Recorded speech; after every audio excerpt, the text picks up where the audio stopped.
Busky. CK. We've been talking a lot of ADV motorcycles and we have quite a few in the pipeline for this year. Yes. Right? I find it very exciting to be in the market this year looking for a proper ADV Midweight. in the 400cc category. Yeah, I think 2023 is going to be the year of the lightweight ADV.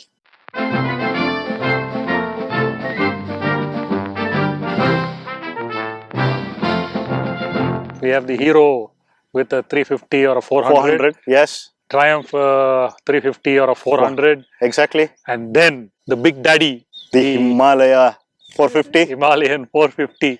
The most anticipated motorcycle. I think everyone is watching with bated breath as to what trick or tricks the Royal Enfield can pull up with the Himalayan 450. I think it's because of what the Himalayan did when it came in 2016. The way it completely changed the market and introduced all of us to a different type of motorcycling. Yes. I think that same anticipation is there 7 years later. Yeah, because if I look at it, at least into my limited memory, I think Bajaj came with their SX Enduro. If I can. SX Enduro. That was, oh my goodness, that was actually the big daddy, the grandfather of the adventure segment. All it had was one big mudguard in front. Possibly they sold more mudguards than the bike. I think for every SX Enduro they must have sold 1,000 mudguards. Later on, I remember being mean now, Busky. When I went to buy the mudguard, that fellow in the store told me, you bring your bike and come. He was fed up supplying mudguards. Bike was not selling. The showroom fellow literally chased me away. I can imagine the look on his face and the look on your face. So that was the first attempt. Hey, before that we had one Mosquito on steroids. No, was it before or was it after? You're referring to the Impulse? No. The guys who made the chai. BSA Bond GT50. Yes. Anyway. BSA Bond, SX Enduro. And then Impulse. That was sort of okay. It was a well-rounded in those product. days. And then things were silent for a few years. Nothing much happened. Until the big daddy. So Royal Enfield pulls a rabbit out of their cap. Pulled a rabbit out of their hat. It changed motorcycling in this country. Yes, I agree. Forget its issues, but it gave the common man with an affordable motorcycle decent mileage to go anywhere that he wanted to. Yeah. Right? It changed the perception of Royal Enfield also. Yes. Changed it to something actually we can tour. I had a great time with one. You had a great time with one. I still remember my Seven Sister trip with it. An amazing ride. I went 3 times to the Himalayas, mountains with that. Ladakh, And that is why we are here today to see what the Himalayan 450 could be.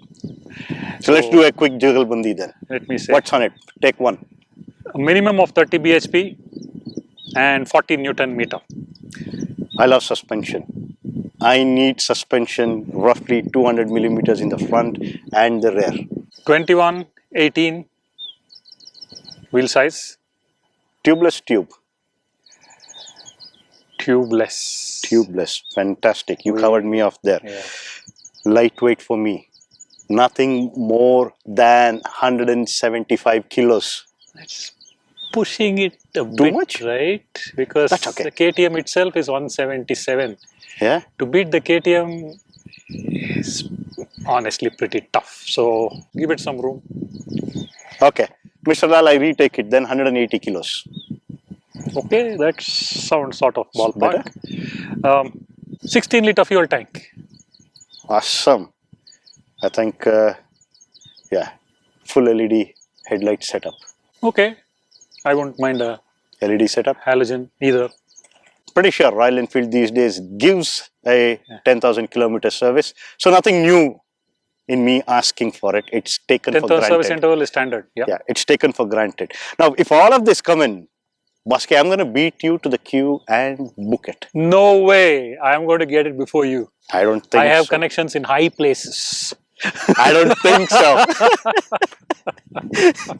I will plonk my money for it if it comes up with these specs. Yes, it's the same here with me. TFT screen. Do you really want a TFT screen? I don't want one. Nah, for me, a simple analog meter does the job. I don't want to spend money on that. Yeah, I don't want a fancy mobile phone, which I would only glance at to read some figures off when I'm riding. If it's a mobile, yes, I spend a lot of time on it. I would like it to have a nice display and touch capability. Not for my passion. I don't think Royal Enfield will bother with a TFT. I'm quite sure. You're quite positive about it. All the spy shots also give it a good analog meter and a small digital display. That's sufficient. What do you want? Fuel, speed, and warning lights. That's all I would say. The price. What would get you to loosen your wallet? It's already half loose now, Baski. I think, yeah, ex-showroom 2.8, so that in Bangalore, where we stay, 3.4, 3.5 on the road. Okay. And I'm not talking of the optionals at this. I have a list of optionals. I have a list of optionals. 2 probably is the same optionals. Okay. So 2.8. So 2.8 is what the Himalayan is on road now. So another 60,000. Yeah. It's still okay, right? It's not that I don't want it at 2.8 on road. It's not that, but it's not possible. Yes. So just keeping the Himalayan as a benchmark base to work from, under 3.5, right? Yeah. 3.4 to 3.5 on road Bangalore. I'll be in the queue for it. Optionals. I know. X-Pulse gives you rally kit, both the front and rear. What do you expect? Talked about the tubeless spoke. Yes. I think those designs, the one with the center flange or the one on the outer, are patented and cost some money. So it could be given as an option. Yes. Add-on. 90% or I would say even 100% people would go for that add-on. Yes. But spoke wheel, tubeless setup, who would say no to it? I wouldn't say no. Yeah, if it's going to cost another 20,000 rupees more, I'm telling you, I would go for it. Every rupee. Yes, that's I would go for That's it. one option I would say need it. Yeah, as an optional, a conventional suspension would be better than a USD. I think USD is the way to go. Yeah, but somehow for me, I prefer the conventional fork just for the simple reason. If one of my forks, the fork seal goes bust, all the oil drains out in a USD. Whereas with my conventional, I can still limp home. That was a problem when seals were not of the standard they are today. So last decade or so, the oil seals have improved. The entire system, the dust seal and the oil seal and the dust cap, all that have improved. The failure rate is minimal, and I understand your concern. I think, okay, it's a wish list, so why not? I would prefer a USD. Yeah. I would prefer a conventional fork, adjustable nuts at the top. Adjustable suspension. Yes. Yeah, it's nothing. We don't need an electronically adjustable suspension. A manual one is more than sufficient. Preload, damping. Exactly. Preload, damping. True. And how much does it cost? It can be an add-on. It can be an add-on. Yeah, for those 2 nuts you pay around 1,000, 1,200. Because if Royal Enfield doesn't make it available, somebody in the aftermarket will make it available. No, Baski, it is true. For the Interceptor, you have a lot of options, and they all cost like 1,000 to 1,200 rupees. Now, if a manufacturer does it, it's going to be much lesser. Those emulators and those adjusters on top. Could be I had it for my Interceptor. Can be optional, considering how Royal Enfield, their accessory and their optional equipment, I would say, the branch is going.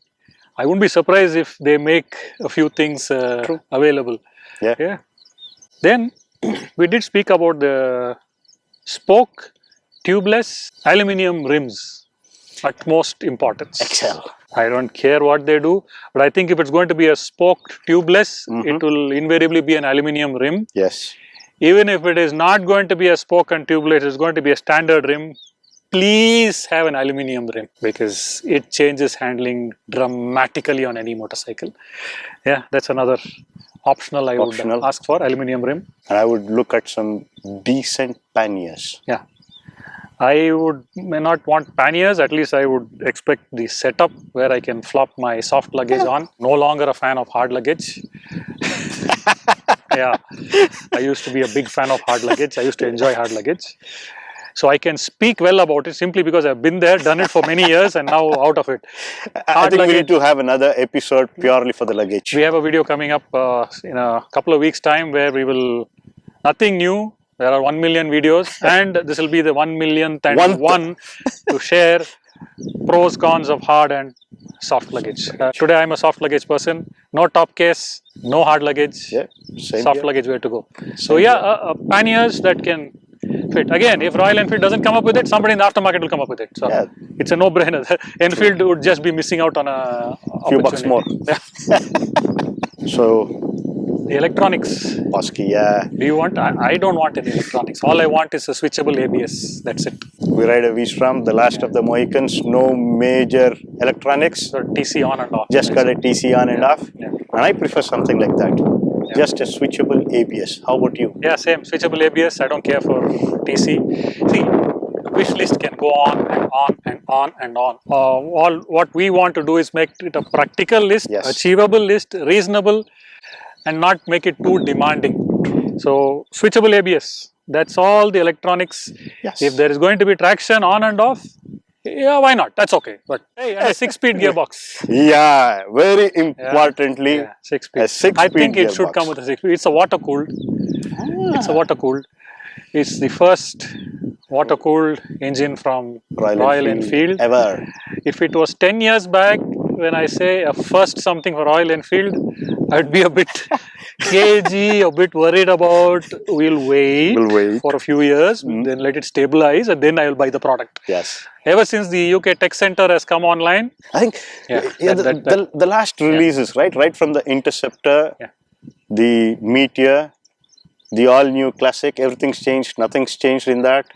Then you have the Hunter, then the Super Meteor. I think everything is like bang on. So I don't think there is any concern. I have put aside my concerns. I don't have any more concerns. Used to be there, justifiably used to be there, that the first version do not buy.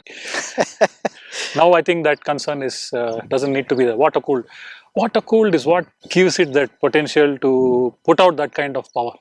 Air cooled is done, cannot meet emission. And like I said, getting the engine to put out more power is not the greatest challenge for manufacturers. The challenge is to get it to put the power out and meet the emission norms. And so anyway, so the water cooled gives me hope that it can. The Himalayan today is 24 bhp and 28 Newton meter or something. Yeah, there. So if this can give 30 bhp and late 30s torque, 30% more than the current Himalayan. So you mean to say it would still be a long stroke? Yes, it will still be a long stroke. Yeah, else it loses that character. Of, the Royal Enfield character. Of a Royal Enfield character or a character of a long stroke, which has got that grunt at low RPM. See, KTM is short stroke. Yes. I don't know if it's a square or over square. It's probably an over square. It's an over square. It's an over square. So that's why it has to be kept on the ribs. Yes. A lot of people don't like that. Keeping it on the boil. All the time, constantly on the boil. It's rewarding. Keeping it on the boil, it's rewards like no other engine. Anyway, so that's the wish list for the Himalayan 450. What suppose if this becomes a reality? Sky's the limit? Yeah. Not only in India. I think already Royal Enfield is rocking in the developed countries. North America, Europe and Australia, they're doing pretty good. I believe exports, which used to constitute around 2 to 3% until a year and a half, 2 years back, today is 10%. Wow. 10% of production is exports now. And this Himalayan comes in, maybe they'll send everything overseas and you and I won't get anything. I'm pretty sure it won't happen that way. Yes, alrighty. So that's our wish list for the Himalayan 450. I hope it nails those figures. And all of them are achievable, possible. Yes. The kind of engineering depth they have today, I'm pretty sure it's a possibility. And I believe the launch is sometime in July, August. That close? Yeah. The rumor mill has started spinning. So I'm gonna save your money faster to beat you to the queue first. I will get it before you. I'll ride it to your house. While you get messages, we are processing your order. CK, your motorcycle will be available within the next 2 weeks. Pim, pim. I'll be outside with it already. Colors? Or we leave it to Ryan, no? Ryan. Let him make the colors. Look at the colors. We'll let Ryan of Fortnite choose the colors for us. Yes, So, for sure. hope to see you soon with the Himalayan 450 to find out if it has lived up to all the hype, the hoopla and the wish list that we have made. Yes. Thanks. Thanks, CK. Thank you, Bosque. Off for some buttermilk now. Yeah, some more. Some more.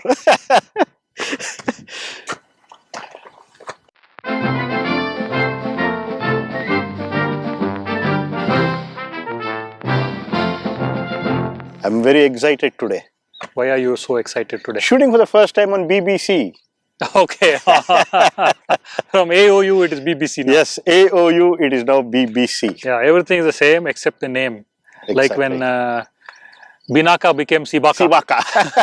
When Sakura became Konika. Oh yeah, Sakura became Konika. That's the oldest one, I guess. Good one, good one.